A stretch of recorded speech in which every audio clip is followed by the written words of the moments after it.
കൂട്ടുകാരെ, എല്ലാ കൂട്ടുകാർക്കും മിഠായി കഥകളിലേക്ക് സ്വാഗതം. ഒരാളുടെ സ്വഭാവം അറിയാൻ അയാളുടെ കണ്ണു നോക്കിയാൽ മതി. അതെങ്ങനെ എന്നാണോ ചിന്തിക്കുന്നത്?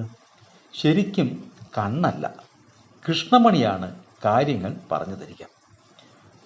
അങ്ങനെയൊരു കഥയാലോ? കഥയുടെ പേര് കണ്ണു കണ്ടാൽ ആളറിയാം.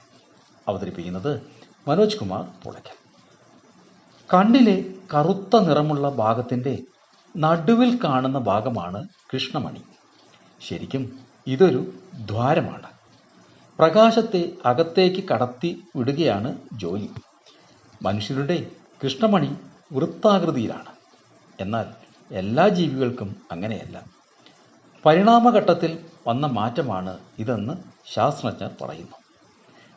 വേട്ടക്കാരൻ, ഇരതേടൽ, സമയം, മൃഗത്തിൻ്റെ ഉയരം, ഇരപിടിക്കൽ രീതി, ഇതിൻ്റെയെല്ലാം അടിസ്ഥാനത്തിലാണ് കൃഷ്ണമണി പലർക്കും പലതരത്തിലാവുന്നത്.